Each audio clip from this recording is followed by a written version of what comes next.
امریکی وزیر خارجہ نے مصر کا دورہ بھی کیا۔ مصری صدر عبد الفتاح سے ملاقات۔ دونوں رہنماؤں نے اسرائیل اور حماس کے درمیان فوری جنگ بندی میں کردار ادا کرنے کے لیے فوری اقدامات کرنے کا مطالبہ کیا ہے۔ برطانوی وزیر اعظم رشی سناک کی اردن کے بادشاہ سے ملاقات ہوئی۔ دونوں رہنماؤں نے اسرائیل فلسطین کشیدگی کو ہنگامی بنیادوں پر حل کرنے میں اہم کردار ادا کرنے پر اتفاق کیا ہے۔ اسرائیلی جارحیت کے خلاف نیو یارک کے علاقے لانگ آئلینڈ میں ناسا کاؤنٹی کے مرکزی آفس کے باہر احتجاجی ریلی کا انعقاد کیا گیا۔ ریلی میں ہزاروں افراد کی شرکت۔ مزید بتا رہے ہیں بیورو چیف US محافظ اسد صدیقی۔ جارحیت کے خلاف پوری دنیا میں مظاہروں کا سلسلہ جاری ہے اور نیو یارک میں کئی مقامات پہ مظاہرے ہوئے ہیں۔ اتوار کو مینہٹن میں ہوا تھا، لیکن آج یہ لانگ آئلینڈ کا علاقہ جو کافی پوش علاقہ کہلاتا ہے، نیو یارک کا علاقہ ناساؤ کانٹی میں اس وقت میں یہاں موجود ہوں، اس کے صدر دفتر کے سامنے، سرکاری صدر دفتر کے سامنے یہاں بڑی تعداد میں مسلمان اور انسانی حقوق کے نمائندے شریک ہیں، شامل ہیں، جو اسرائیلی جارحیت کے خلاف بات کر رہے ہیں۔ انہوں نے ہاتھوں میں پلیک کارڈز اٹھائے ہوئے ہیں اور بچوں ہیں، خواتین ہیں، بزرگ ہیں، بہت بڑی تعداد میں تمام مساجد کے لوگ آئے ہیں اور سب مسلم آرگنائزیشن کی جانب سے مل کے یہ پروگرام کیا گیا ہے اور اس میں جو حاضری ہے وہ اس بات کا ثبوت ہے کہ پورے دنیا میں رہنے والے مسلمان اور انسانی حقوق کی جو بات کرنے والے لوگ ہیں وہ ایک زبان ہو کے اسرائیلی جارحیت کے خلاف آواز بلند کر رہے ہیں۔ یہاں مختلف خواتین اور حضرات نے گفتگو کی، مختلف تنظیموں کی نمائندگی کرتے ہوئے اپنا پیغام پہنچایا۔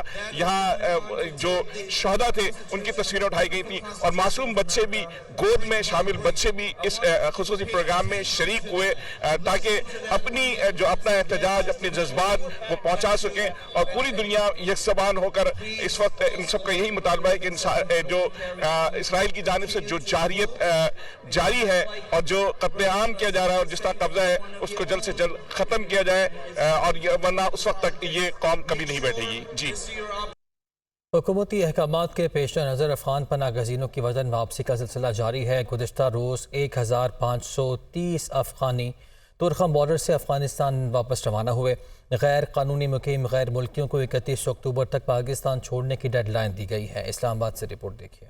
14 اکتوبر 2023 کو کل 1530 افغان اپنے ملک روانہ ہوئے۔ 1530 افغان باشندوں میں 392 مرد، 257 خواتین اور 881 بچے بذریعہ تورخم بارڈر افغانستان روانہ ہوئے۔ تاہم افغانستان روانگی کے لیے 49 گاڑیوں میں 152 خاندانوں کی اپنے ملک واپسی عمل میں لائی گئی۔ تورخم بارڈر کے ذریعے پاکستان میں مقیم افغان شہریوں کی رضاکارانہ طور پر واپسی کا فیصلہ خوش آئند ہے۔ رضاکارانہ طور پر افغانستان جانے والے باشندوں نے اپنے وطن واپسی پر اطمینان کا اظہار کیا۔ یاد رہے کہ قومی مفادات کے تحفظ کے لیے پاکستان واحد ملک نہیں جس نے غیر قانونی افغان شہریوں کو ملک بدر کرنے کا فیصلہ کیا۔ انٹرنیشنل آرگنائزیشن فار مائیگریشن کی رپورٹ کے مطابق ایران نے 2021 میں 10,31,757 افغان شہریوں کو ملک بدر کیا۔ یورپی یونین، ایجنسی آف اسائلم اور انٹرنیشنل فیڈریشن آف جرنلسٹ کی رپورٹ کے مطابق 1.7 ملین افغان شہری بغیر کسی ثبوت، بغیر کسی رجسٹریشن کے غیر قانونی طور پر پاکستان میں رہائش پذیر ہیں۔ یہ 1.7 ملین غیر قانونی تارکین وطن کا مخصوص گروہ ہے جو پاکستان میں دہشت گردی اور مالی جرائم کے حوالے سے سب سے بڑا خطرہ ہے۔ واضح رہے کہ غیر قانونی تارکین وطن کو دی گئی مہلت میں صرف 16 روز باقی رہ گئے ہیں۔ تاہم غیر قانونی طور پر مقیم غیر ملکیوں کو 31 اکتوبر تک پاکستان چھوڑنا ہوگا۔ بصورت دیگر قانون نافذ کرنے والے ادارے گرفتاری اور ملک بدری کو یقینی بنائیں گے۔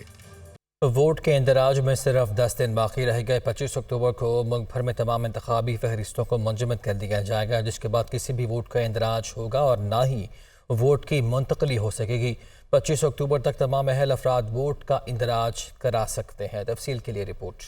عام انتخابات کے لیے الیکشن کمیشن کی تیاریاں۔ ووٹ کے اندراج کے لیے 10 دن کی ڈیڈ لائن دے دی۔ 25 اکتوبر 2023 کو ملک بھر میں تمام انتخابی فہرستوں کو منجمد کرنے کا اعلان۔ الیکشن کمیشن نے اعلامیہ جاری کر دیا۔ اعلامیہ کے مطابق الیکشن کمیشن نے 28 ستمبر سے 25 اکتوبر 2023 تک انتخابی فہرستوں کو غیر منجمد کیا ہوا ہے۔ ایسے تمام افراد جن کو 25 اکتوبر 2023 تک شناختی کارڈ جاری ہوں گے، ان کے ووٹوں کے اندراج کو یقینی بنایا جائے گا۔ اعلامیہ میں کہا گیا ہے کہ ووٹ کا اندراج اور منتقلی فارم 21 پر ہوتا ہے۔ اگر کوائف یا ایڈریس میں کوئی غلطی ہو وہ بھی درست کی جا سکتی ہے۔ اعلامیہ کے مطابق ووٹ کے اندراج میں تمام افراد کو مکمل سہولت دی جا رہی ہے۔ سرکاری ملازمین اگر کسی دوسرے ضلع یا صوبے میں تعینات ہیں تو اپنی پوسٹنگ والی جگہ پر اپنا اور فیملی کا ووٹ درج کرا سکتے ہیں۔ دوسری جانب سندھ میں عام انتخابات کی تیاریوں سے متعلق الیکشن کمیشن کا اجلاس 17 اکتوبر کو چیف الیکشن کمشنر سکندر سلطان راجہ کی صدارت میں کراچی میں ہوگا۔ اجلاس میں انتخابی تیاریوں، سندھ میں افسران کے تقرر اور تبادلوں اور امن و امان کی صورتحال پر بریفنگ دی جائے گی۔